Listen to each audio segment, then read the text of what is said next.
So, the secret egg in chapter 4 reminded me of something, and it's been eating away at me for a while now. Specifically the line, "This is art club, where we draw pictures and don't kill each other." It makes me wonder, did Kris at one point have to be put in a mental hospital? That line in a hospital setting made me think of that immediately. We also never hear about any part of before, how, or where Kris was adopted from. Right? We learn a lot about Kris from Noelle, and then a good bit from Ram, and the secret boss in chapter 3. They even say, no, part of you is just enjoying this, isn't it? The same part of you that enjoyed yesterday. And it immediately clarifies that it wasn't talking about us, the soul, by saying, knowing you could say it wasn't really you. We learned that Kris also liked to scare Noelle or freak her out from Noelle throughout the game. How they shook the Ferris wheel, would pretend to rip out their heart, and pour ketchup on their arms and pretend it was blood. I don't think there's something seriously messed up about Kris. That isn't one of those theories. But I do believe that when they were younger, they might have had something wrong. So much so, they had to be put in a mental hospital. But was that by the Dreamers or someone else? Everyone else's theories on Kris's origins is always that they were a vessel created by Gaster. But if that were true, and he could just do that, why make us throw away our creative vessel and just let us use that? No. He says, no one can choose who they are in this world. I believe that line could be more important than we think. That he knows that from experience. That he himself couldn't choose a vessel. Now I've gone a bit off topic than my original claim. Let's circle back. When we're in the chapter 4 egg room, we are not allowed to see what's in there.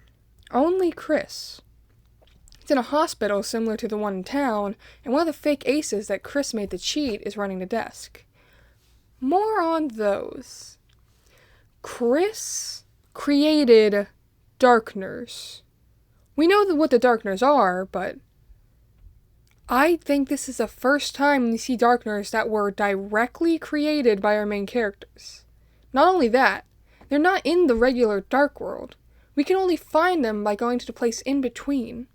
Why? Why is it we can only get to the Darkners Kris made that way? Why are they not a part of the Dark World? Ram was brought there by Kris, and they were able to be part of the Dark World until they petrified.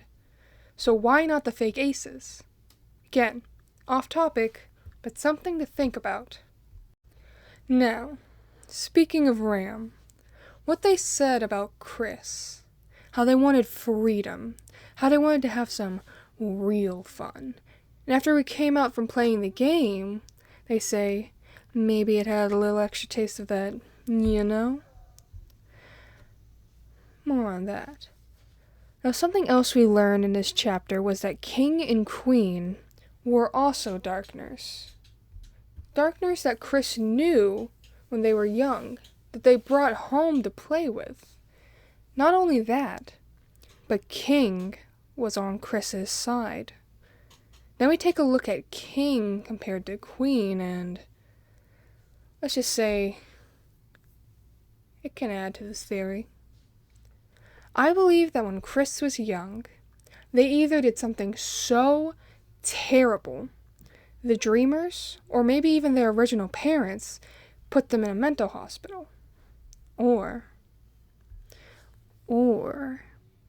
coming from a more narratively driven idea, rather than theoretical, that Kris was quite the difficult child. And being a human, Toriel and Asgore just couldn't figure out how to take care of them, or wrongly thought there was just something wrong with them, and put them in the mental hospital for so long that they learned how to perfectly draw a tree with just a single line. And when they came out, they were finally acting right. Quiet, mumbly, monotone, as Noel described their voice.